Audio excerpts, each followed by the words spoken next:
XSFM입니다. I, D, W, K. 지난주에 저희는 외식 프랜차이즈 사업이란 주식시장과 같아서 기업가 노동자들이 실제로 어떤 음식을 만들고 보람을 얻느냐보다 어떤 업체에서 작전이 걸려서 개미 같은 소비자가 끌려 들어오는가, 소비자의 관심이 높아졌을 때 얼마를 받고 프랜차이즈의 가치를 팔 수 있느냐가 더 중요하다는 사실을 알려드렸습니다. 그것은 알기 싫다 2017-2018 겨울의 기획 대한민국 치킨전. 오늘은 그런 환경에서도 점주들이 시장에 편입되고 본사의 수익이 유지되는 과정을 좀 더 들여다보도록 하겠습니다. 2018년 두 번째 주말에 그것은 알기 싫답니다. 지구상의 청취자 여러분, 한 주 잘 보내셨습니까? 시작된 지 1920일. 방송이 나간 걸로 치면 한 주에서 두 주 정도 쉰 적이 있었던 것 같습니다. 네. 최장수 한국어 시사 팟캐스트 그것은 알기 싫다 255회 주말 순서입니다. XSFM의 유승균 PD입니다. 윤세민 기자고요. 네, 안녕하십니까. 윤세민입니다. 대한민국 치킨전 시간이에요. 2000일이 되면은 뭐 하실 거예요? 녹음하겠죠. 그렇겠죠. 뭔가 기념할 게 없을까요? 뭐 대단한 가만 있어봐. 80일이 더 지나는 거니까 아마도 77일 차쯤에 토요일 방송이 나가고 3일이 더 지났으면 화요일이니까 그때 이제 방송 준비가 마무리되고 있겠지 뭘. 2000에 가서 녹음할까요? 아이고. 그러게요. 2000일에는 뭘 하고 있을까요? 특히나 이 팟캐스트 시장도 그렇고, 시사 프로그램 시장도 그렇고, 극동방송이나 CBS를 뭐 제외하면은, 오래된 프로그램이라는 게 가치가 없게 느껴져요, 한국에서는? 홍보를 이렇게 하는 곳이 저희밖에 없네요. 다들 약발 떨어지면 새 방송 만들고, 약발 떨어지면 새 방송 만들고 그러니까요. 그러다가 결국에는 또 다 시즌제로 편입이 되겠죠? 한국은 결국은 시즌제가 안 올 것 같아요, 저는. 그래요? 네. 그러니까 사람들이 지금 많이 익숙해졌잖아요, 시즌제에. 그건 그런데, 진짜로 히트하는 프로그램들, 예를 들어 예능, 네. 이런 거 여전히 한 주도 안 쉬고 하고, 그렇죠. 사람을 갈아넣는 방식으로 하고, 한국은 이게 시즌제라는 게 처음에 사람이 쉬어야 된다는 이유로 시작을 했다가, 네. 나중에는 이제 기대감이 증폭되는 홍보 효과를 노려서 그렇게 정착이 되기 시작한 거. 그나마 그게 됐던 게 서태지와 아이들 앨범 정도? 빼고는 없어요. 네. 예, 휴식 취하고 다른 할 거 하고 그 다음 걸 준비하는. 한국은 그게 안 되더라고요. 저도 그래요. 예. 쉬지 않고 하고 있어요. 대한민국 치킨전도 마찬가지입니다. 벌써 7주째, 8주째 쉬지 않고 있습니다. 대한민국 치킨전 오늘이 7번째 시간일 거예요, 아마? 이렇게 긴 시리즈가 있었나요? 몇 번 있었죠. 그쵸, 몇 번 있었군요. 네. 그리고 회차를 다 종합하죠? 그러면은, 스판덱스 영혼전도 되게 오래됐어요. 우리 모두가 잊고 있던. 네. 단일 시리즈로는 매우 계속해서 연재되는 시리즈로는 가장 오래된 것이 아닌가 싶기도 해요.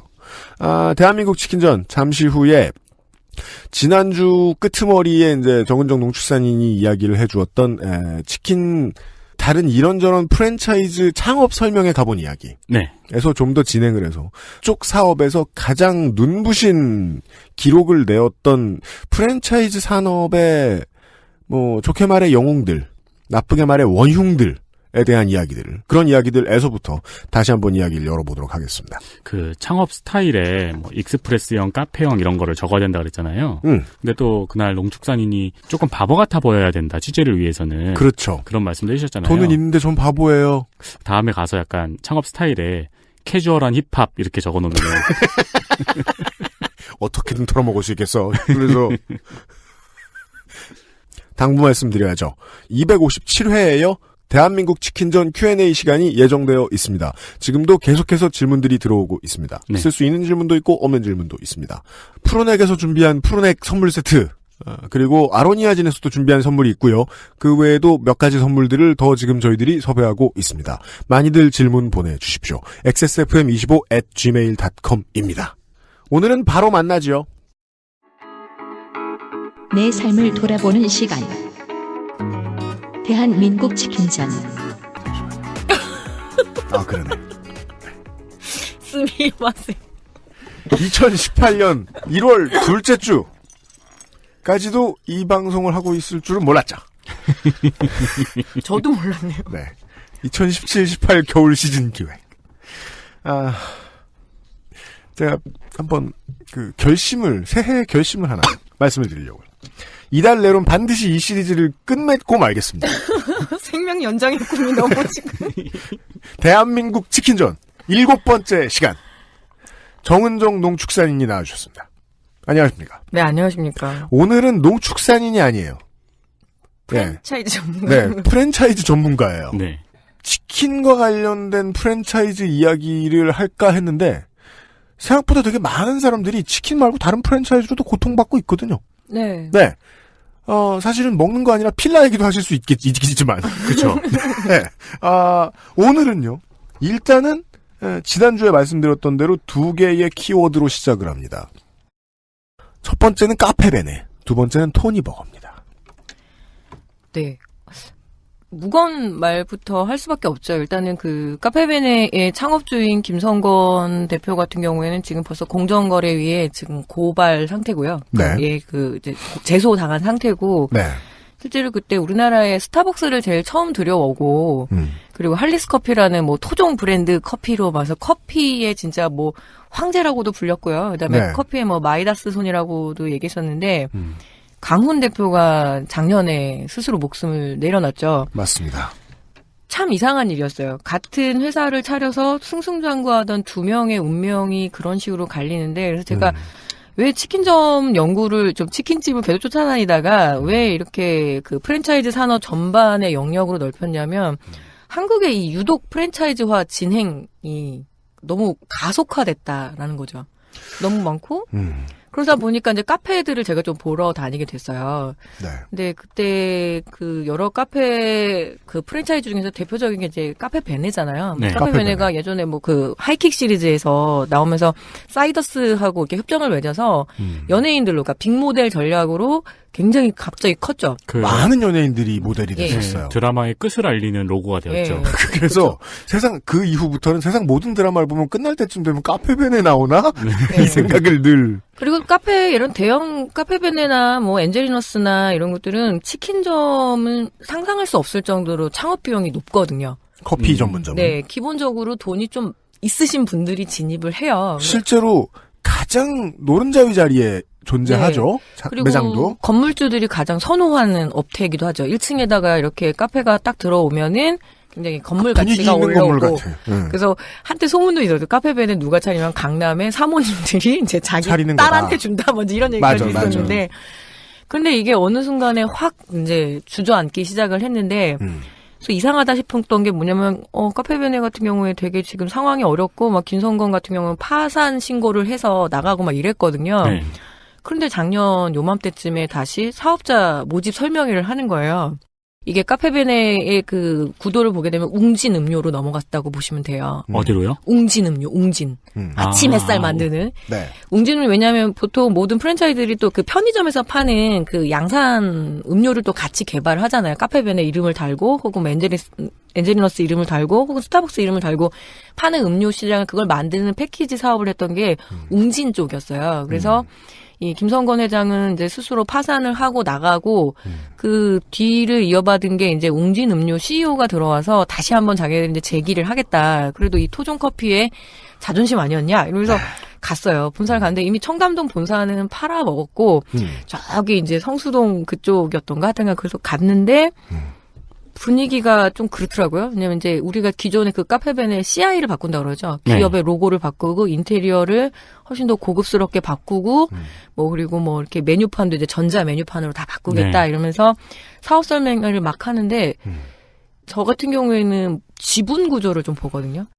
지분 구조. 예, 카페베네가 일단 이 왜 그렇게 잘 나가다가 망했는가라면 사람들이 커피를 덜 먹는 건 아니잖아요. 쓸데없는 사업에 좀 많이 진출했죠. 블랙스미스라고 기억하실 겁니다. 네. 예. 네. 요식업 전반에 진출을 하면서 그게 자본장기 상태에 빠진 거에 가장 큰 원인이었거든요. 마인츠돔이라는 마인츠돔 베이커리, 네, 블랙스미스, 디셈버 24. 네. 이건 뭔지 기억도 안 납니다. 그래서 베이커리 시장에 진출을 하고 그리고 약간 패밀리 레스토랑의 분위기 스테이크나 파스타를 파는 그게 블랙스미스였어요. 그래서 오모모 그 셰프까지 이제 동원해서 뭐 메뉴 개발하고 막 좀 한동안 난리를 치고. 네. 그러니까 모든 드라마에서 갑자기 또 여주인공들이 블랙스미스 아르바이트생으로도 나오기 시작한 거예요.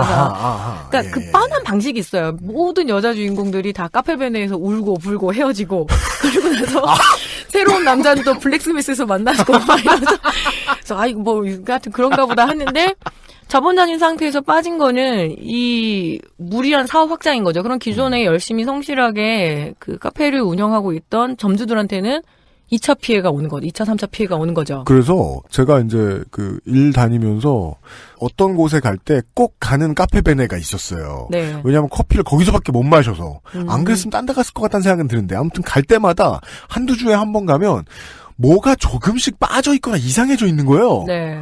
예를 들어 화장실에 휴지가 싼 걸로 바뀌었다든가 아니면 티슈가 그 원래 커피숍에서 쓰는 그 황토색 티슈였다가 갑자기 그 분식집에서 쓰는 흰색 얇은 걸로 바뀌었다든가 감사합니다라고 써 있는 거요? 엠보싱 뽀글뽀글 네네네. 그게 하나씩 아이템들이 싸 보이는 걸로 교체되는 걸 목도를 냈어요. 몇 주에 한 번씩 가니까. 그건 뭐냐면 이미 본사에서 물류 공급 능력이 떨어지면서 끊겼다. 각 업주들이 사입을 하기 시작한 거죠. 그러면은 네. 프랜차이즈는 기업 이미지로 먹고 살기 때문에 그 공통된 맞아요. 이미지인데 그게 흔들리면은 맞아요. 사실은 메뉴도 이제 메뉴 안정성이라 해서 다 흔들리게 되는데 왜 이래 싶은 거죠. 예, 물류 공급 능력이 현저히 떨어져 있는 상태였어요. 그래서 작년에 제가 이제 가서 이렇게 보는데 남양주의 로스팅 공장은 굉장히 크게 차렸었거든요. 카페 베네가. 네. 근데 그 가동률이 50%밖에 안 되더라고요. 알아보니까. 아, 공장을 크게 차려놓고 50%만 예. 굴렸다. 그러니까 그거는 뭐냐면 청소 안 된다는 이미 얘기인데. 벌써 그 흔들리고 있고 그런데 다시 한번 사람을 모집한다라는 건 뭐냐면 개미들을 모집해서 자기네 회사의 위기를 돌파하겠다는 뜻으로 읽었거든요. 더 들어와서 이제 지옥에 빠질 점주들을 모집해서 그걸로 일단 네. 위기를 벗어나. 근데 그게 거의 기업의 말로잖아요. 그렇죠. 죽기 직전 모습이잖아요. 그래서 기업 CI도 바꾸고 그리고 뭐 이제 강하늘이죠. 요새 좀 잘 나갔던 그 남자 배우 그 CF 모델도 쓰겠다 막 이러면서 여러 가지로 이제 우리를 현혹시키는 말을 하는데 그러네요. 카페변에 글꼴 바뀌었네요. 네. 지금 처음 봤네. 그 캘리그라피 형식의 글씨에서 네네네. 지금 약간 타이핑된 글씨처럼 네. 바뀌었죠. 그렇게 되면 기존의 카페벤에는 또 그 인테리어 리뉴얼에 대한 부담이 네, 오잖아요. 그 메뉴판도 전부 다 전자식으로 바뀌고 네네. 앞에 입구도 바뀌고 문도 바뀌고. 근데 그 전자 메뉴판도 웃겨요. 오늘 가맹 그 사인을 하시면 전자 메뉴판은 공짜로 해준다고 했어요, 저한테. 그래서. 그거는 저 케이블 TV 새벽에 나오는 광고 같은 거 아니에요? 네, 그래서. 지금 주문하시면 39,900원인데 10년 뒤에 그 값인. 하이마트 에어컨 사러 가면. 네. 근데 승부처가 뭐냐라고 물어봤더니 새로운 메뉴 개발이라는 걸 항상 강조를 하죠. 그래서 카페 베네 밀이라고 해서 카페 베네에서 파는 밀 그야말로 음식, 그러니까 브런치 메뉴들이 있는데 제가 늘 느끼거든요. 치킨집은 치킨만 팔아야 돼요. 다른 메뉴를 넣는다라는 건 업주들의 굉장히 큰 압박이 오는 거고 카페에서는 커피만 팔아야 되는데 이상한 파스타 같은 거 파는데 제가 그거 봤거든요. 카페에서 파스타가 팔기도 하는데. 예, 브런치 메뉴로 카페에서 팔겠다고 하는데 그게 왜 그러냐면 제가 보기엔 블랙스미스가 망했기 때문에 그 메뉴 노하우하고 그 기술들이 밀어내게 했다는 느낌을 딱 받았거든요. 약간 이상한 바람이 불었는지 안양에 있는 어떤 도넛 가게에서는 갑자기 그 탄탄면을 팔더라고요. 탄탄면. 그러니까 물류가 떠밀려 들어왔다. 그래서 어떤 실패한 물류, 네. 프랜차이즈의 물류가. 그럼 업체 입장에서는 그 프랜차이즈였거든요. 그거 도넛화 시키기 참 어려운 음식이네. 미스터 도넛이요. 네, 그죠? 맞아요. 진짜요? 네. 탄탄면도 팔고 우동도 팔고 우동 팔고 라면 팔고 막 이러더라고요. 라면도 팔고 그래서 도넛도 팔고 커피도 팔아요. 그렇다면 예측해 볼 수 있는 건 미스터 도넛의 본사에서 운영하던 다른 프랜차이즈가 일식집 같은 게 있었는데 혹은 뭐 라면집 같은 게 있었는데 망했다. 아니 근데 외국에선 그렇게 먹는다고 써 있더라고요. 저 탄탄면 한 입 먹고 도넛 하나 먹고 그런 거. 도넛을 이렇게 라면 국물에 찍어 먹어야죠. 가급적 고객들이 외국에 안 가보길 바라며. 또 너무 웃긴 거예요. 베네밀도 그렇게 해서 밀어내게 하고 그럼 업주들 입장에서 어쩔 수 없이 메뉴를 받아야 되는데 그때 뭐라냐 베이글로 승부를 걸겠다고 했던 거죠. 네, 베이글 종류가 많이 나왔죠. 카페 베네도 하나 있었고 그리고 베이글 전문점도 또 그때 같이 한 3, 4년 전에 베이글 전문점 이게 파란 로고에 카페 베이글 해서 아까 베네 베이글 해서 그거를 또 전문점들을 모집을 했었어요. 저희 사무실 근처에도 있어요. 에? 네, 저쪽에 가면은 그 전면 유리로 된 광고판에 굉장히 형형색색의 베이글이 이렇게 장식되어 네. 있는. 언제 봤어? 그러니까 사실은 기존의 카페벤의 업주들은 황당한 거죠. 왜냐하면 그럼 베이글하고 머핀 전문점이라고 하는데 거기서 커피 안 팔 거냐는 거죠. 예. 커피도 팔고 그러니까 근데 여기는 그냥 베이글 전문점이에요. 이런 거에서 그래서 베이글을 고르고 거기에 이제 바라보는 스프레드를 선택할 수 있는 그런 식이었는데 이것도 또 장사가 잘 안 됐어요. 그리고 주시 같은 아주 조그만 작은 그런 카페 브랜드도 준비하다가 그것도 또 잘 안 됐어요. 주시가 아니라 그러니까 주시 스타일의 아주 작은 예. 그래서 몇 번을 들어 먹은 거예요. 이 김성건 회장의 오욕이죠. 오욕. 그렇게 돼서 회사는 망하게 됐고 솔직히 말해서 망하게 돼서 했는데 의욕적으로 다시 모집한다. 그리고 이미 우리가 이제 펀드가 저 외국계 뭐 싱가포르나 이런 쪽에서 이미 투자를 받았다. 이러면서 이렇게 얘기를 하는데 어쩔 수 없이 이렇게 좀 계속 추이를 봤더니 불과 얼마 며칠 전에 그 본점이죠. 네. 본점이라는 건 뭐냐면 직영점인 거죠. 가맹점도 아니고 본사에서 운영하는 직영점이 폐점을 했어요. 그러면 지금 기존에 남아있는 그 카페벤의 업주들은 뭐냐면 각자 물류를 틀어야 돼요. 이미 물류가 안정적으로 공급이 안 됐으니까 냅킨에서도 드러났던 건데 그러면은 내가 카페를 하고 싶으면 이 낡아빠진 인테리어와 이 망한 기업 이미지를 가진 카페벤의 안에서 내가 알아서 원두도 픽업해야 되고 음료도 다 이렇게 넣어야 되고 그렇게 되면은 실제로 버티기가 되게 어렵거든요. 그래서 버티다가 지금 기존 카페벤의 그 업주들이 이제 또 간판을 바꿔달기 시작을 한 거죠. 그러면은 거기서 또 들어가는 그 추가 비용 문제라든가 이런 거 전혀 책임져 주지 않거든요. 그 프랜차이즈 사장님들은 내가 망하면 프랜차이즈가 잘 되는데 네. 프랜차이즈가 망하면 나는 망하네요. 그렇죠. 그리고 제가 거기서 되게 화가 났던 건 뭐냐면 지금 추이를 보니까 이미 직원들 월급도 못 주고 있는 상태였던 것 같아요. 본사 직원들도 많이 자르고 그러니까 해고하고 그래서 남아있는 사람들한테도 책임을 못 져주면서 또 다시 한번 가맹 업주들을 모집하려고 했다라는 거는 이것 자체가 윤리적이다 아니다 이런 게 아니라 사람 목숨 갖고 장난치는 거거든요. 사람 생존을 갖고 장난을 치는 건데 그런 거 돼서 베이글 그래서 내가 베이글이 뭐 얼마나 팔려 이랬더니 이렇게 얘기하는 거야. 뭐 이게 뭐 800만 개가 팔리고 이러는데 그건 뭐냐면 본사 입장에서 800만 개를 밀어냈다는 거지. 네. 업주 입장에서는 다 로스가 나버리면 그건 그냥 끝장인 거거든요. 그래서 제가 얘기했죠. 또 바보 같은 약간. 근데 제가 베이커리를 배웠었거든요. 가만있어 봐. 거기 또 창업 설명회 가셨군요. 네, 그거 연관가요, 지금. 가서 저기, 전자전광판, 메뉴판. 그렇구나. 네. 오늘 계약하시면? 네, 그래서 이렇게 씩 웃으면서, 또 카페 하는 그 친구 있거든요. 성당 동기. 부부인 척하고 갔어요. 야, 책 하나, 이렇게 책은 이렇게 써야지. 그래서, 왜냐면 질문이 좀 정확했어야 됐거든요. 그래서 이렇게 로스팅 문제를 물어본다던가, 네. 이래서 이렇게 물어봐야지, 기존에 원래 카페 하고 있었어요. 이렇게 얘기를 했더니, 그 얘기를 하는 거죠. 800만 개. 그래서 내가, 제가 베이커리를 배웠었거든요. 혹시, 매장마다 자기가 점주들이 좀 쓸 수 있는, 그러니까, 노하우, 시그니처 메뉴 한두 개씩만 넣으면 되나요? 또 똑같은 얘기를 들었어요. 뭐라? 그럴 거면 프랜차이즈 하시면 안 되죠. 이렇게. 그럴 거면 개인점 하셔야죠. 라고 얘기를 하는 거죠. 네네. 바보 같은 질문이었지만 그게 핵심인 거죠. 팔리든 안 팔리든 무조건 다 받아라. 그리고 또 기존에 많이 못 팔면 못 판다고 뭐라 그러고. 그래서 한 번씩 그 슈퍼바이저 역할들이 확 문 열어보는 거라 그랬잖아요. 검사하는 거라 그랬잖아요. 네. 다른 메뉴 팔고 있는지, 사입하고 있는지, 그런 것들을 보는 건데, 그게 메뉴 개발은 자기네들이 해놓고 그 맛이나 이런 것들은 책임져주지 않는 거죠. 미스터 도넛 본사에서 슈퍼바이저가 나와가지고 여기 탄탄면 왜 안 파냐고. 왜 먹고 있는 손님이 한 명도 없냐고. 탄탄 다 파는데 여기 우동 왜 안 파냐고.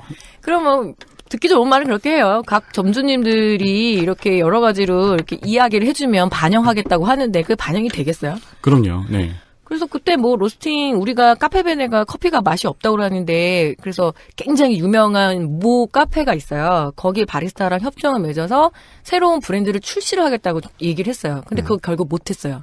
왜일까요? 이미 망하고 있는데 깃발 꽂겠어요? 그 업체도.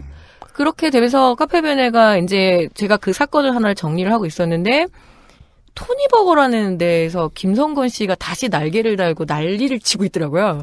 바깥에 알려진 바에 의하면 김성건 씨는 카페베네의 최대 주주나 최고 경영자 자리에서는 2015년에 물러난 것으로 나오긴 나옵니다.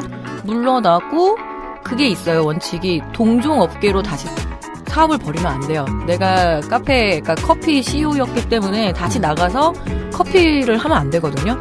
그래서 이 남자가 주목한 거는 햄버거. 네. 김선건 회장에 대한 이야기로 지금 이야기가 옮겨왔습니다. 잠시 후에 햄버거 얘기를 좀 해보죠. 광고를 듣고 오겠습니다. 돌아왔습니다. 대한민국 치킨전 오늘은 프랜차이즈에 대한 얘기를 할 겁니다. 치킨 얘기라기보다는. 윤세민 에디터 뭘 본 거예요? 토니버거에 대한 기사가 있더라고요. 그래요? 네, 기사 제목이 토니버거 점주들의 혹독한 겨울이라는 시사인의 기사인데요.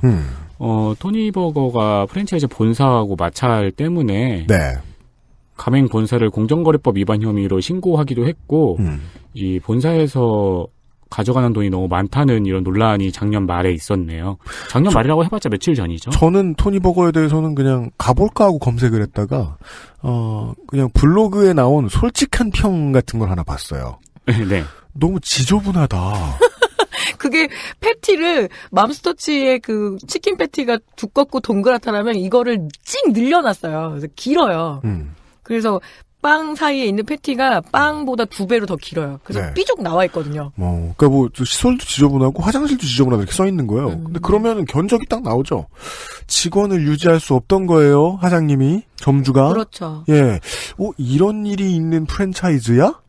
그러니까 카페베네와 토니버거의 관계에서 제가 어떤 합리적인 의심을 할 수밖에 없었고 그래서 쫓아갔어요. 또 토니버거에서 가맹점 모집을 한다 그래가지고. 거긴 어땠어요? 거기도 또 그 카페에 같이 갔던 친구랑 또 같이 갔어요. 부부 행세를 가서. 그래서 컨셉을 잡고 갔어요. 야, 남편 필요해, 빨리. 네. 남편이 카페를, 이 친구가 로스팅하는 친구거든요. 그래서 커피 잘 알죠. 그래서 도저히 카페를 하는데 너무 그 장사가 안 돼서 이제 토니버거로 업종 변경을 하고 싶은 이제 컨셉을 잡아서. 왜냐면 VIP 방에 끌려 들어갈지도 모르니까. 네, 그렇게 되면 질문을 되게 집중적으로 받을 수 있거든요. 네. VIP 방이나 하고 이제 개인 관리가 되니까. 그래서 이제 갔는데 이상하더라고요. 청담역에 내렸는데 토니버거 설명회가 기존 예전에 카페 베넷 빌딩인 거예요. 베넷 빌딩. 그래서 왜 베넷 빌딩에서 토니버거. 청취자 여러분, 사이시옷 없습니다. 베넷 빌딩. 네. 삐루, 사이로. 태어나서 처음 산 빌딩을 베넷 빌딩이라고 하죠. 사이로와 삐루에 이어서. 베넷 빌딩. 그래서. 갔더니 단아해요? 네, 이상하다. 왜 여기가 원래 그 카페베네의 그 본점이 들어가 있었던 데였거든요. 거기서 토니버거 설명을 했다. 그리고 심지어 1층에 토니버거 직영점이 있더라고요. 영업을 하고 있더라고요. 그리고 그때 토니버거가 왜 살짝 인지도가 올라왔냐면 그 주말 드라마에 월계수 양복점이라고 있었거든요. 이게 드라마도 많이 봐야 깰 수 그 양복점이 옛날에 제가 자취하던 집 뒤에 있었어요. 그래요? 네. 뭐야 이건. 그 월계수 양복점에 그 한 명의 남자가 거기서 토니버거에서 아르바이트라니까 PPL이 그렇게 들어갔어요. 네. 그래서 그 예쁜 여자 아추 커플이라고 있었는데 거기 남자애가 거기서 이제 일을 하고 철없는 재벌의 딸이 맨날 그 쫓아가는 거예요. 햄버거집 가가지고 남자 만나려고 그런 식으로 이제 노출이 됐어요. 그래서 이제 막상 가가지고 이제 봤는데 조금 독특했어요. 왜냐하면 치킨전 프랜차이즈도 그렇고 프랜차이즈 사업 설명을 가면 제일 황당한 게 치킨을 한 조각도 안 줘요. 치킨 안 먹여? 안 줘요. 무슨 맛인지 안 알려줘요? 예, 그냥 설명만 해요. 그리고 나중에 이제 진성 당원들만 뽑아갖고 이제 주는 건데 되게 황당한 게 음식 프랜차이즈 사업 설명 가는데 한 입도 안 줘요. 음식을 안 준다라. PPT만 해요. PPT만 하고 그 영업이사나 이런 사람들이 나와서 멀끔하게 차려입고 와서 합니다. 근데 토니버거는 이상하게 햄버거 세트를 주는 거예요. 전 억울했죠. 이미 한번 맛을 보려고 하나 사 먹고 들어갔는데. 이럴 줄 안 사 먹었지. 그래서 에이씨. 진작 얘기 좀 해주지. 근데 제가 이제 나의 나름대로 제 발에 걸린 거죠. 그 어떤 사업 설명에서도 음식은 주지 않는다. 왜냐면 그것도 자기네들은 돈 아까운 거죠. 어차피 듣고 다 튈 거니까. 근데 주더라고요. 그래서 이제 그걸 우걱우걱 먹었어요. 그랬더니 컨셉은 이렇게 햄버거 시장이 얼마나 확장될 건지에 대한 이제 설명 그리고 우리의 그 컨셉이 그 맘스터치를 이제 경쟁 상대로 삼아서 맘스터치하고 거의 비슷한 맛이긴 하더라고요. 패티가 다만 좀 길게 쭉 늘어져 있고 그래서 제가 거기서 되게 황당한 게 뭐냐면 이제 우리가 TV CF를 준비하고 있다. 그러면 인지도가 훨씬 더 올라가서 점주님들한테 훨씬 더 이제 그 잘 팔리게 될 거다라고 했는데 그때 분명히 송승헌이 하고 있었거든요. 송승헌이 TV 광고는 아니고 홈페이지에다가 이렇게 홈페이지에 송승헌 씨 얼굴이 나와 있었다. 토니버거 막 들고 막 이렇게 하는 약간 마초성 있는 왜냐하면 인테리어 컨셉이 약간 서부 컨셉이었어요. 네. 막 이렇게 막 카우보이 그런 컨셉이었으니까 송승헌 씨가 CF를 찍을 거라고 얘기를 했어요. 그래서 그 CF를 기다리고 있는데 갑자기 홍석천 씨가 송승헌 씨가 송석천 씨로 바뀌었다? 예, 홍석천 씨, 이상하네. 그새가 저는 어차피 차릴 거는 아니었지만, 송승헌이라는 어떤 그런 빅모델이 나올 줄 알았는데, 물론 뭐 홍석천 씨가 빅모델이 아니라는 건 아니지만, 바뀐 거죠. 그리고 컨셉이 완전히 그냥 코믹 버전으로 CF가 바뀌었더라고요. 네. 그럼 이미 그 사업 설명에서 얘기한 거는 거짓말이 되는 거잖아요. 네, 그렇죠. 그러고 이제 이렇게 있었는데, 좀 이렇게 업종 견환을 하고 싶은 그런 어떤 철딱선이 없고 멍청한 부부 컨셉으로 갔으니까, 엄청 설명을 하는데 제가 그 얘기를 했어요. 근데 이사님 저는 참 이상해요. 설명을 들으러 왔더니 지금 이제 토니버거가 신생 기업이니까 제 입장에서는 토니버거가 사람들한테 되게 많이 알려지고 난 다음에 차리는 게 유리하지 않을까요? 라고 물어봤어요. 그런 질문 할 수 있잖아요. 네, 그랬더니. 사람들이 토니버거 이렇게 막 알려지고 난 다음에 차리는 게 낫잖아요. 왜냐하면 뒤에 차린다고 해서 지금 앞에 차린다고 해서 가맹비를 덜 받고 이런 건 아니거든요. 네. 근데 뭐라 그랬냐면 저한테 에이, 사모님, 누가 햄버거 팔아서 돈을 벌어요? 이랬어요, 저한테. 뭐지? 햄버거 사업 설명회인데. 네, 그러니까 이런 거죠. 내가 너한테만 알려줄게. 그러니까 거의 하게끔 생겼고요. 그리고 그 컨셉이 뭐냐면 남편은 아무런 권력이 없고 저한테 다 달려있다라는 그런 컨셉. 예, 그런 컨셉을 잡고 갔거든요. 또 하는 말이 이런 거요. 누가 햄버거 팔아서 돈을 벌어요. 이러면서 얘기하는 게. 네. 100호점까지 열면은 보통 프랜차이즈 산업이 100호점까지 화력을 집중해 주거든요. 네. 그럼 100호점부터는 뭐냐면 손절매가 시작돼요. 그 다음부터는 파는 거예요. 권리금을 받고. 100호점까지는 그 본사에서 엄청나게 지원도 해주고 100호점을 늘린다는 거 뭐냐면 브랜드 인지도를 넓히고 막 거기다 화력을 집중해 준다. 그 다음에 뭐냐면 100호점 뒤부터는 뭐냐면 그땐 넘기셔야죠 그랬어요. 왜냐면 최고가를 치니까 카페 베네를 그런 식으로 한 거, 카페 베네를 그런 식으로 해서 실제로 김성건 일가는 그렇게 해서 돈을 다 손실을 보전한 걸 제가 알고 있어요. 비선으로 다 알아냈거든요. 그거 되게 창업 설명회 온 사람한테 내가 순진했구나라고 하면서 창업을 결심할 것 같은 말이네요. 네. 그래서 제가 사실은 이런 이야기를 약간 위험을 간수하면서 하는 거는 뭐냐면 정말 야차들이에요. 야차들. 그래서 거기에 들어가면 그냥 먹힌다라고 생각하시면 돼요. 그래서 이미 그때 두 팀이 미팅을 하고 있었거든요. 저랑 어떤 한 팀이 있었는데 제 나이 또래 남성분이었는데 좀 바보 같았어요. 벌써 자기가 가게 자리를 보고 왔다라는 걸 얘기를 하는데 이 사람들은 그런 거에 노하우가 없는. 거기 안양 사거리에 그 무슨 고등학교 앞에요? 거기 맘스터치 하나 있잖아요. 하지만 사람들은 길 건너가서까지 먹지 않아요. 사장님 이쪽에서 차리시면 돼요. 딱 얘기해요. 그렇게까지 모든 것들을 다 꿰고 있어요. 저는 저 남양주인데요. 그래서 뭐랬더니 거기 항아리 상권 이렇게 얘기해요. 포켓 상권이라 그래가지고 어차피 그거 먹는다고 구리시까지는 안 나오니까 그 지역에서 승부가 날 수 있어요. 그 항아리 상권이라는 게 못 빠져나간다는 거예요. 아파트 단지 안에서만 굉장히 좋은 상권입니다. 말하면서 막 이런저런 얘기를 이제 노하우처럼 얘기를 해주는데. 그게 되게 충격이었어요. 햄버거 팔아서 어떻게 돈을 벌어요? 그거 뭐냐, 커피를 팔아서 어떻게 돈을 벌어요? 그러니까 사장님 이렇게 돈 버시는 거예요. 그러니까 넘겨야 된다고. 근데 저는 지금 그 정은정 농축산 얘기 그 얘기를 듣고 되게 혹하네요. 갈까요? 네. 차리고 100호점이 나오면 팔자. 근데 문제는 뭐냐면 토니버거가 분명히 제가 작년 2월 달에 간 거거든요. 2017년 2월쯤에 사업 설명 들어갔는데 70호점 맥시멈을 찍고 지금 40호밖에 안 남은 거예요. 추락을 한 거예요? 네. 그럼 어쩌면 가만히 있어봐요. 2015년이나 16년부터 사업을 시작했다는 건데 70개를 만들고 30개가 사라졌으면 점주 30명이 어마어마한 손해를 봤다는 건데요, 지금? 폐업을 하게 된 거죠. 그 사이에 그 30개 점포의 수많은 알바생들이 임금의 손해를 봤을 수도 있고요. 그리고 사실은 진짜 누구는 알코올에 의지하고 계시지 않을까 이런 생각이 들 정도로 걱정이 많이 되는 거죠. 그래서 지금 남아있는 점주들이 원래는 니네 물류 비용을 이렇게까지 많이 떼가지 않는다라고 얘기했는데 실제로는 거의 60% 정도를 떼가는 거죠. 정은정 농축산인이 옆에서 얘기 들었다는 분 토니버거 차리셨었나 봐요. 안양에 있죠. 안양 1번 가점이 3개월 만에 폐업했대요. 맞아요. 그래서 내가 너무 죄송했던 게 연락을 따로 해볼까 싶었어요. 제가 신분을 세상에. 밝히고 그런데 이미 좀 몇 번 사업을 하셨던 분이었거든요. 네. 근데 그리고 나서 전도 회사에서도 계속 연락을 받았어요. 마음의 결정을 내리셨냐고. 그래서 제가 좀 뭔가 아직 뭐 이러면서 아직 뭐 전화 계속 오죠. 네, 계속 전화 오죠. 네. 연구자 입장에서는 상당히 죄송한 건 있어요. 어쨌든 트릭을 쓰는 거니까. 연구자는 뭐 지켜봐야죠. 네, 그래서 어떤 의심을 했냐면 카페 베네에 그 기존의 김성건 회장의 일당들이라고 해야 되나요? 그대로 토니버거에 와 있더라고요.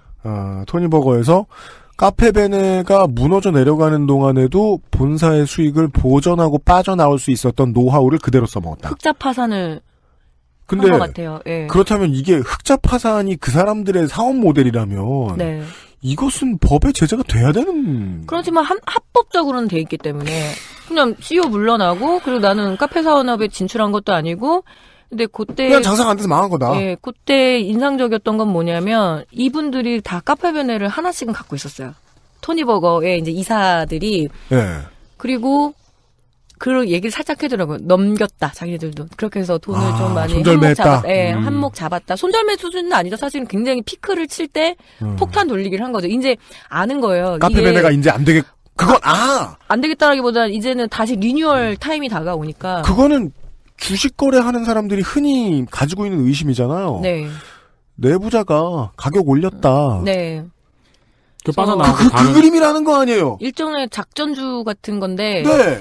모든 프랜차이즈 산업이라는 게 실제로 엔젤리너스도 지금 완전히 인테리어 낡았으면 다시 한번 리뉴얼을 해야 되잖아요. 네. 그 타임 그런데 참 그게 무서운 게 뭐냐면 엄청 카페베네 인지도가 올라와서 막 누구나 또 한번 해보고 싶어 할 때쯤이면 뭐냐 벌써 빠질 준비를 했다라는 거죠. 근데 그 고급 정보들은 실제로 측근들하고만 공유를 한 거고 그 방식들을 다시 한번 토니버거에서 쓰려고 하는데 그때 너무 노골적으로 얘기하는 거죠. 100호점까지 우리가 본사에서 목숨 걸고 활약 집중해드리겠다. 그리고 100호점 다음부터는 처분하셔라. 비싼 권리금 받아가지고. 그러면 그 안에 뭐 송승헌이 뭐 CF도 찍고 막 우리가 뭐 메뉴 개발도 이렇게 할 거고 막 온갖 감언이설을 했지만 결과적으로 지금 1년도 채 안 돼서 손님 100명 잡고 네. 확 한번 간판 세우고 싹 빠지겠다. 네. 라는 걸 넌지시 얘기한 거다. 고객에게. 어쩌면 이건 토니버거와 카페베네만의 문제는 아니었고 우리 한국의 그 프랜차이즈 산업 저는 그런 거죠. 열심히 음식을 팔아서 맛있게 하고 위생적으로 해서 하면은 어느 정도 사람이 먹고 살게끔은 해줘야 되는데 그게 안 되는 구조가 뭘까? 결국에는 모든 프랜차이즈 산업 회장들이 하고 싶은 거는 뭐냐면 이렇게 해서 건물을 사고 싶은 거죠. 건물주가 되고 싶었던 거지 무슨 요식업의 뭐 발전을 위해서 혹은 프랜차이즈 산업의 어떤 선진화를 위해서 했던 건 아니다라는 건데 그거를 참 모르고들 오세요. 제가 이 이야기를 드리는 건 계속 반복적으로 말씀드리지만 사업 설명회를 할 때는 그렇게 하겠다라는 마음을 갖고 오면 안 되거든요. 감언이설이다 다. 네. 뭐든지 사실은 사업 설명회는 거의 사기 도박판이라는 전제를 깔고 가시는 게 훨씬 더 나아요. 사실 지금 말씀하시는 그 이제 100호점 되면 딱 빠지고 보증금 남겨먹는 그 장사가 젠트리피케이션의 과정이잖아요. 그렇죠. 우리나라의 젠트리피케이션이 거의 다 그런 분들의 한창 왔다 가면은 이제 그 다음부터 생기는 거잖아요. 그 뒤에 들어오는 사람들이 전부 다 손해를 보는. 제가 이제 40이잖아요. 축하해요. 뼈가 시릴 거예요. 그건 뭐 작년 여름부터 그래가지고 이제 익숙해요. 아니 뭐 중풍을 앓고 계신데. 뼈 정도 시려서. 야 임마. 통풍이요 통풍. 통풍. 아 죄송합니다. 중풍이면 이런 소리를 들으면 기억을 못하는 수가 있다고 하죠. 그 40이 되면서 세상을 보는 눈이 조금씩 달라지고 있고 저는 그 아이를 하면서 뭘 자꾸 새로 배우는 게 되게 재밌는데요. 확실히 그런 배움은 있었던 것 같아요. 그 건물들을 구경을 하면서. 큰 건물들은 다 주인이 있지 않습니까? 그렇죠. 20살 때만 해도 이제 막 20살 초반 때만 해도 동네 건물 지나가면서 막 엄마나 아빠가 아유 저거 80년에 1,000만 원에 샀으면 이런 소리 하는 거 들으면서 다니다가 그때만 해도 아무 생각이 없었는데 지금은 저 건물에는 누구의 피가 사연으로 써 있을까? 라는 생각을 한단 말이에요. 그래서 지금 상상력을 통해서 이걸 이해할 수 있게 되는 거죠. 그 큰 건물 하나 있으면 말이에요. 뭐 10몇 층짜리 그런 거 하나 내가 그냥 통짜로 가지고 있다. 라고 생각하면 진짜 좋을 거 아니에요. 네. 그거 좋기 위해서 나라를 뒤흔들 준비가 돼 있는 사람들도 있다. 그 당시에 온 나라의 미디어를 다 갖다 쓰고 막. 카페빈의 그 점주들이 막 항의 집회도 오고 막 이랬거든요. 그래서 김성건 회장이 이제 자기도 파산내고 그랬다는데 제가 오늘 되게 재밌는 기사 봤어요. 김성건 회장의 30억짜리 아파트가 경매로 나온 거예요. 네. 그럼 여태까지 30억짜리 아파트는 갖고 있었다는 뜻인 거잖아요. 막 점주들은 나 죽겠다 그러고 막 난리, 그때 이제 소위 말하는 상투 잡은 점주들이었던 거죠.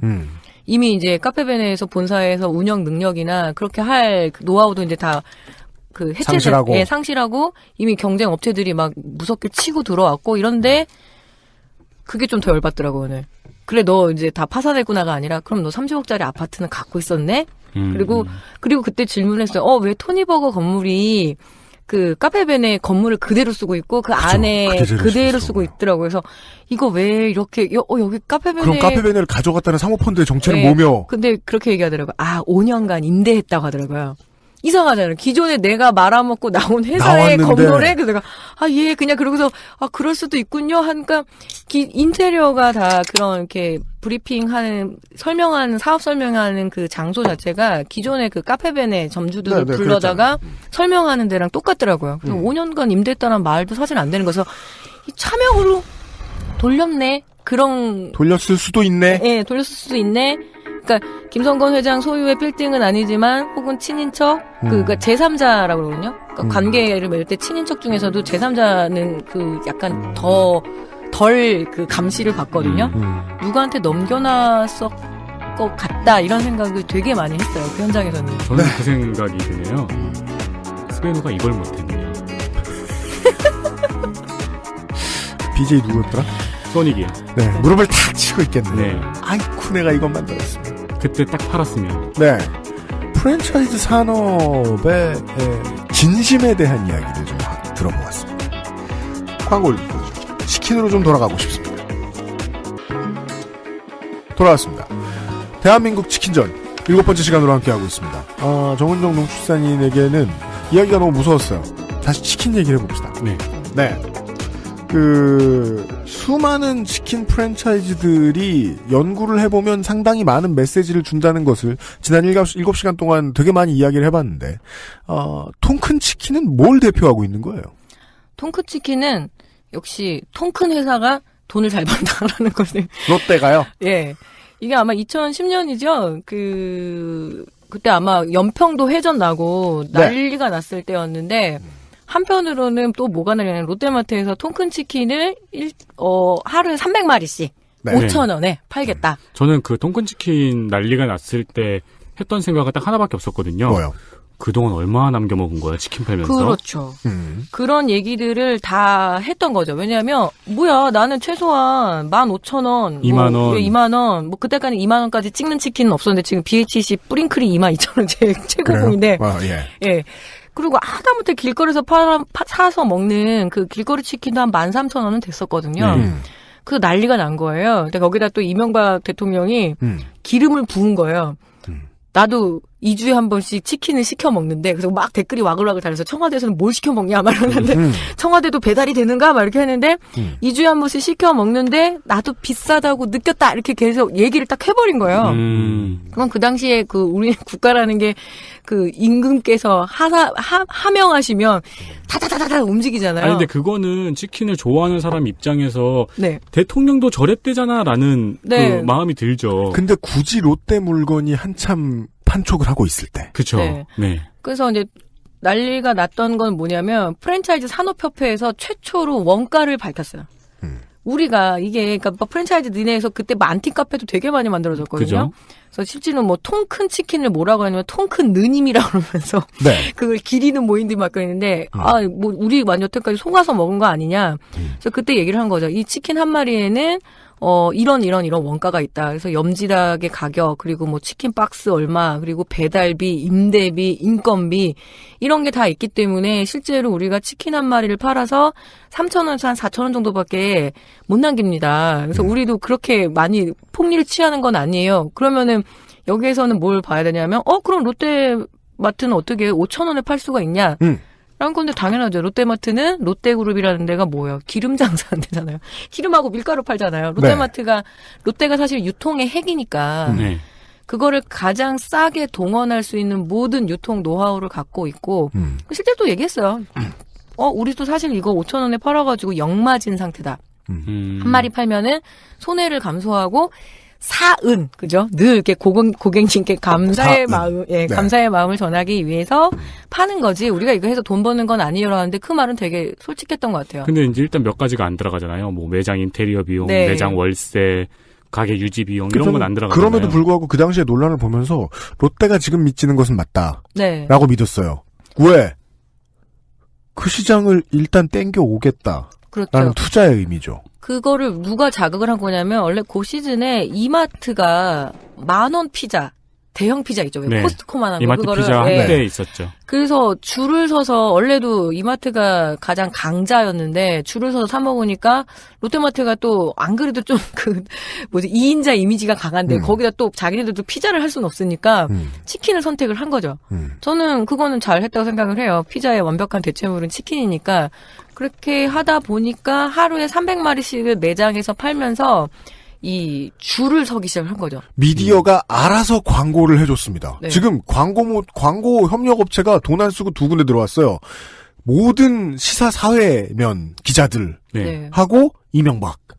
어맹프는 의심해볼 만한데 기자들은 가서 찍어야죠. 치킨 사자고 사람들이 줄 서 있는데. 기사는 써야죠. 그래서 뭐 줄 길게 그 아침부터 롯데마트에 짐 풍경이었죠. 롯데마트가 그렇게까지 줄 서가지고 사는 데는 아니잖아요. 솔직히. 만만하거든 원래. 그래서 줄을 그렇게 길게 서 있고 막 인터뷰를 하는데 뭐냐면 300마리만 딱 한정인데 문제는 뭐냐면 줄은 1,000명씩 서 있단 말이에요. 나머지 이 700명들의 불만이 막 보도가 되고 근데 줄 서 있을 때 제가 이렇게 보니까 노인들이 참 많이 서 계시더라고요. 우리 입장에서는 아니 저거 사가지고 다 식어 빠진 거를 무슨 맛으로 먹나.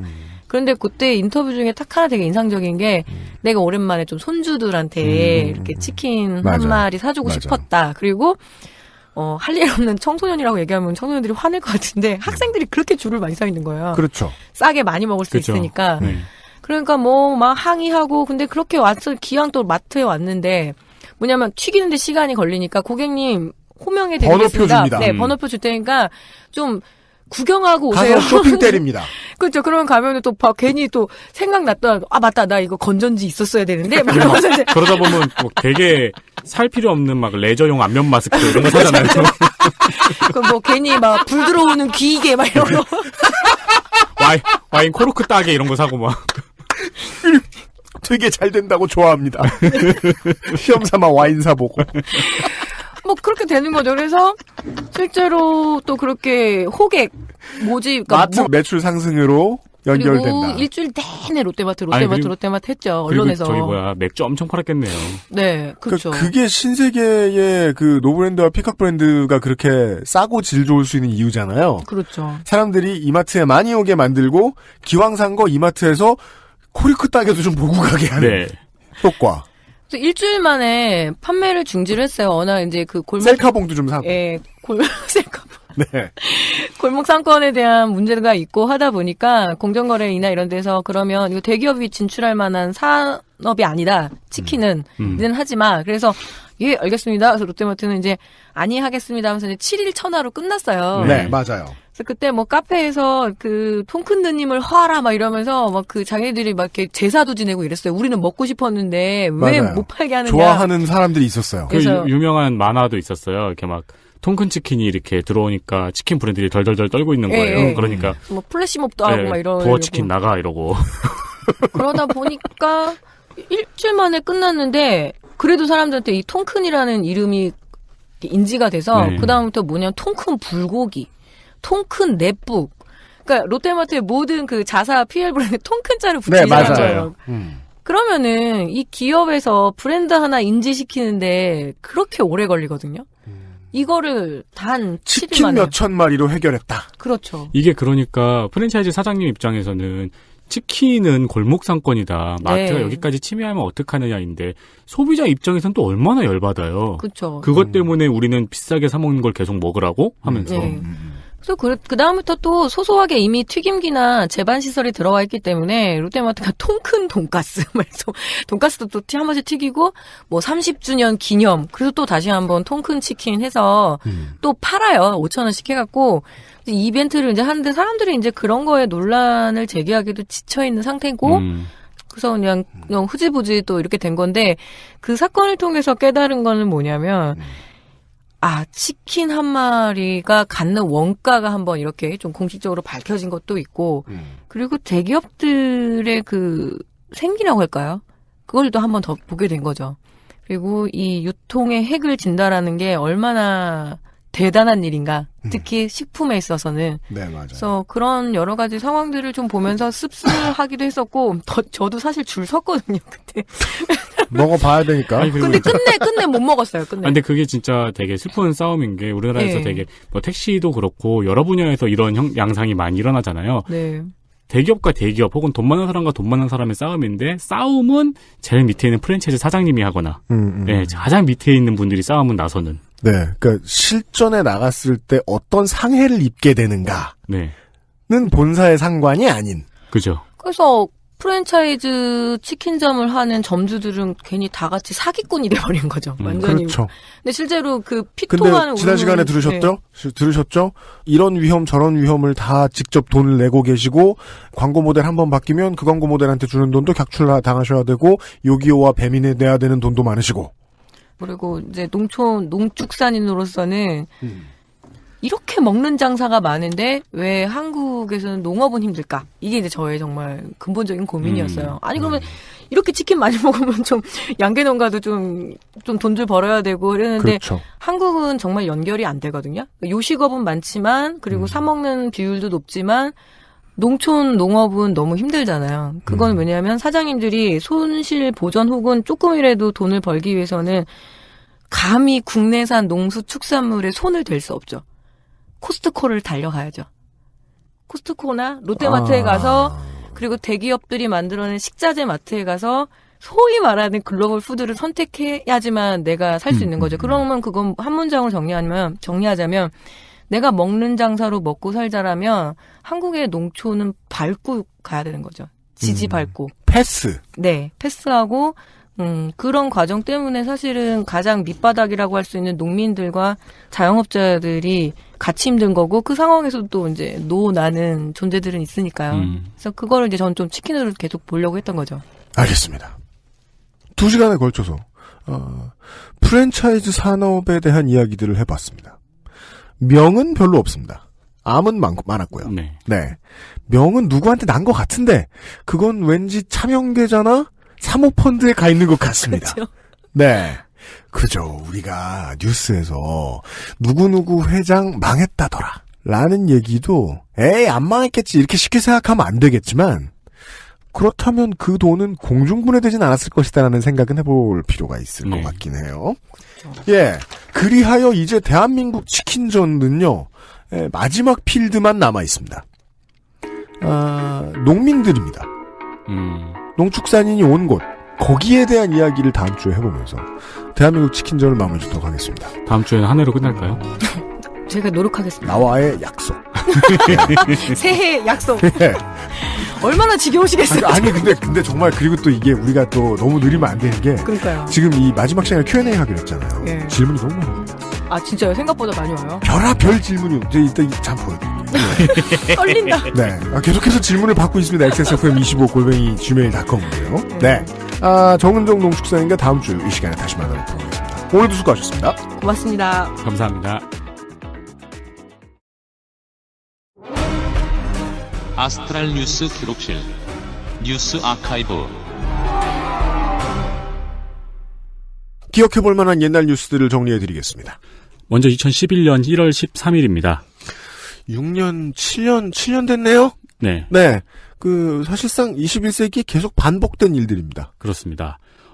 이명박 정부가 부동산 정책을 발표합니다. 네. 이것을 113 전세대책이다. 이렇게 불렀습니다. 왜냐하면 당시에 전세값이 폭등하고 있던 시기였거든요. 1월 13일에 전세 관련된 부동산 대책 말고도 물가를 잡겠다고 해서 되게 많은 것들을 내놨고 실제로 정부에서는 이것을 113 물가 대책이다. 이런 식으로 보도자료를 뿌렸는데 그 당시에 가장 주목받았던 건 전세대란과 관련된 문제였죠.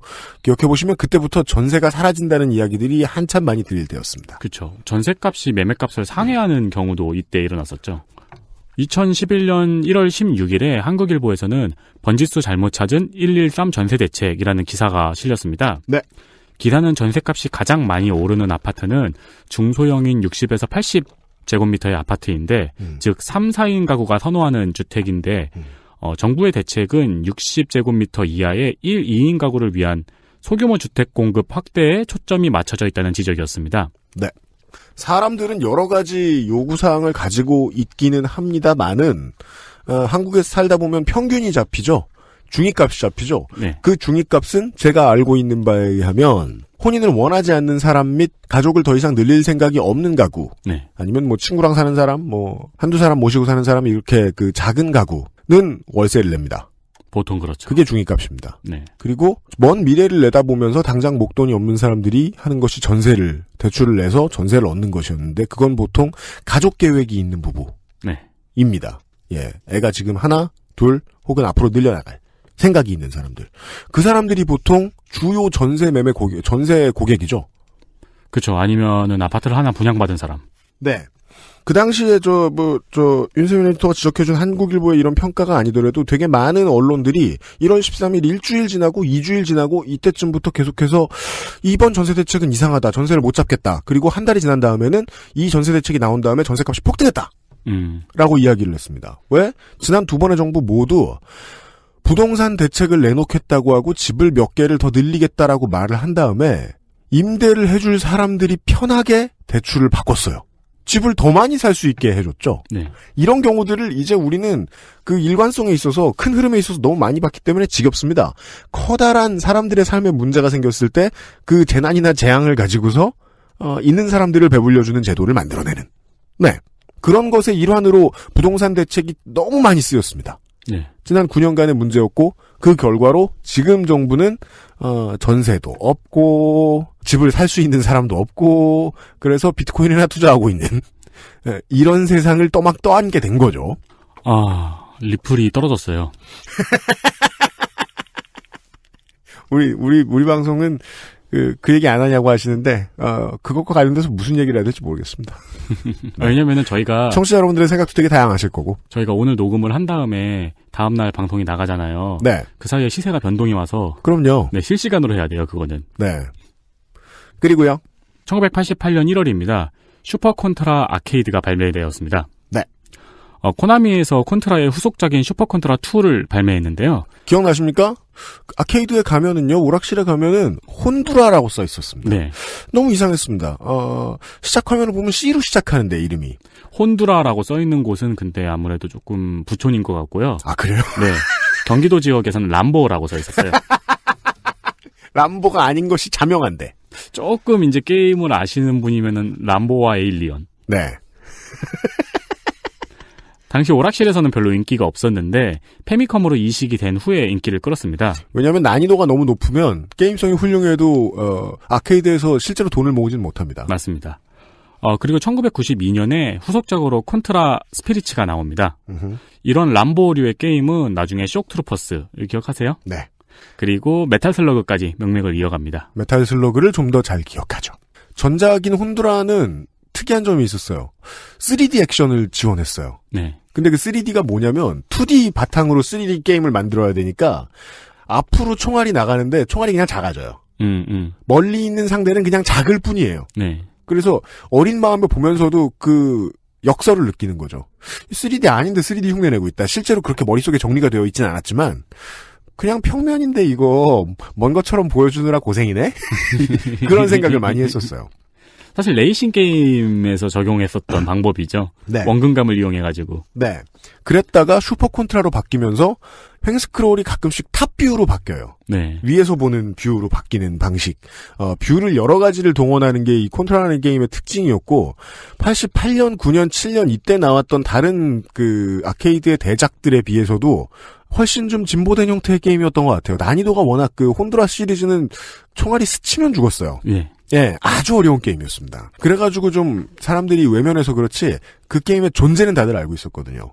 그 당시 업체에서도 워낙에 열심히 밀어냈던 게임이고, 예. 생각컨대 지금의 어른 세대는, 한참 이제 게임 문학의 감수성이 뛰어난 요즘 세대에 비해서 세계관에 있어서 사람을 감동시킬 만한 게임. 이런 것들을 많이 못 해보고 자랐죠. 네. 초기 문학이라는 게 원래 뭐 좀 유치합니다만은 다. 그때는 그리고 게임이 지금처럼 이제 광범위한 문화가 아니고, 뭐 집에 컴퓨터 있는 친구, 집에 게임기 있는 친구들만 즐기는 문화였기 때문에 더 그렇죠. 그래서 지금 이제 자라나고 있는 아이들이 볼 때는 우리 엄마 아빠는 어릴 때 뭐 설날 때 돈 받으면 다 오락실 가서 썼댄다. 네. 피방 가서 썼댄다. 그런 얘기는 하는데 뭔 게임인지 모르겠다. 그죠. 왜냐면은 그리고 제목이 뭐 람보 이렇게 적혀 있었으니까. 이런 분들을 위해서 아이들에게 이제 게임을 권하거나 해주려면 뭘 해야 될까? 요런 것들을 한번 상담해드리면 어떨까? 방송에서. 이런 구상을 가지고 있어요. 아이들한테 권할 수 있는 게임을 고르는 방법. 네. 슈퍼 콘트라 발매 30주년이 되었습니다. 이번 주에. 하나 더 있습니다. 1898년 1월 13일입니다. 프랑스의 신문 로로르지에서 일면의 한 공개 서한이 실립니다. 글을 쓴 사람은 에밀 졸라. 네. 공개 서한의 제목은 나는 고발한다 였습니다. 네. 나는 고발한다가 이렇게 오래됐네요. 이제 120년이 됐네요. 네. 이 글은 당시 프랑스를 거대한 격투장으로 만들었던 드레피스 사건에 대해서 군부와 국가를 강하게 비판하고 있는 글입니다. 네. 한국의 20세기, 21세기로 보면은 유우성 씨 사건 같은 겁니다. 그렇습니다. 뭐 많이들 알고 계시겠지만 드레피스 사건은 한 유대인 장교를 스파이로 만들기 위해 군부와 국가 그리고 종교계까지 합심해서 누명을 씌웠던 사건이었습니다. 이 사건은 진실이 밝혀진 과정이 굉장히 극적이었고요. 그리고 무엇보다도 당시 대문호의 명문이 이 사건을 역사적인 사건으로 발전시킵니다. 네. 에밀 졸라는 재판 중에 지금은 제가 유죄 판결을 받을지 모르지만 훗날 프랑스는 자신의 명예를 구해준 것에 대해서 제게 감사할 것입니다. 라고 말했습니다. 그리고 이게 사실이 됐죠. 네. 전 참 이 1800년대의 유럽 문학 있잖아요. 그 문장에 가득한 허세 있잖아요. 그렇죠. 그 분위기 좋아요. 맞아요. 네. 저도 윤세민 에디터가 이 얘기를 고른 걸 보고 그 생각만 들었어요. 글월을 좀 읽고 네. 해안이 좀 생기고 세상을 보는 눈이 좀 생긴 사람들. 네. 저널리스트도 있을 것이고 문장가들도 있겠죠. 이런 사람들이 가진 허세가 세상을 유익하게 바꾼 측면들이 상당히 많았단 말이에요. 네. 그리고 오늘날의 인류는 알게 된 거죠. 누구나 글을 많이 보다 보면 이런 허세가 생긴다. 이제 사람들은 그걸 보는 거죠. 어떻게 표현하는가, 허세를.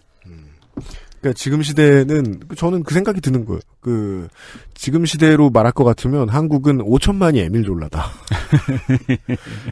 세상이 바뀌었다. 이런 세상에서는 어떻게 문제점을 폭로하고 지적하는 것이 옳을까? 7, 80년대에 기자 교육을 받은 사람들만 해도, 이런 사례가 교과서면 됐거든요.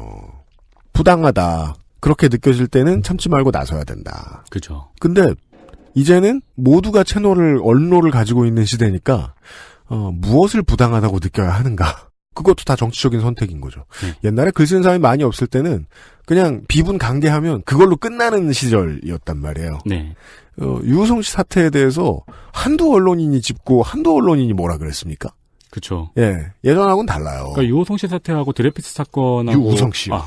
유우성 씨 사건하고 드레피스 사건하고의 공통점이 뭐냐면은 너무 허술한 허점 같은 게 쉽게 발견됐다는 거예요. 네. 누구나 지적할 수 있는. 네. 네. 그렇지만 이런 거짓말을 하는 사람들은 일단 거짓말을 해놓은 게 있기 때문에 무조건 틀어막아야죠. 네. 네. 그래서 이 사건은 작가의 사회적 역할에 대해서 논할 때 항상 등장하는 사례입니다. 그렇습니다. 윤세민하고 제가 걱정하는 부분들이 다른 듯하고 같은 듯한 이런 것들이 있어요. 여튼 사회적 역할에 대해서는 지금도 고민해야 되는데 고민의 궤가 좀 달라지지 않았나 하는 생각이 들어요. 네. 네. 에밀 졸라가 너무 많은 시대는 어떨까? 누구나 자기가 사회적 역할을 하고 있다고 생각을 하는 것도 문제죠. 네. 그렇습니다. 1월 둘째 주에는 이런 일들이 있었습니다. 윤세민 에디터였습니다. 네, 감사합니다. 이번 주는 이 정도에서 접죠. 이번 주는 너무너무 추워가지고요. 한반도가 저희들은 지금 주말 내내 꽁꽁 그냥 집안에 싸서 가만히 있고요. 다음 주 이 시간에 말이죠. 이번 주 같은 경우에는 이제 시사와 관련된 얘기도 좀 해봤고 한데 올해부터 정치가 어떻게 바뀌었느냐 이런 것도 얘기를 해보고 그랬는데 겨울은 저는 시사 얘기 안 하는 걸 무조건 선호합니다. 원래 겨울에는 그런 거 들으면서 이렇게 이불 속에 누워서 푸른액이나 먹고 있는 게 그렇습니다. 가장 행복합니다. 저는 2년에 한 번 이제 선거가 있지 않습니까? 네. 네. 선거가 있는 해는 더더욱이 시사 얘기하는 게 싫습니다. 선거는 지금부터 저의 마음을 움츠러들게 합니다. 아직 5개월이나 남았는데. 그리고 그것도 그거고 앞으로 5개월 뒤에 우리가 시사 얘기를 엄청나게 많이 할 거란 말이에요. 네. 그전에는 말을 아끼는 게 좋아요. 네. 미리 준비해, 아무 소용 없습니다. 쳐다도 안 보고 있어야 된다. 네. 다음 주에 훌륭한 교양 콘텐츠를 만들어다가 돌아오도록 하겠습니다. 유승균 PD였고요. 윤세민 에디터가 이번 주에도 수고했습니다. 다음 주에 뵙겠습니다. 감사합니다.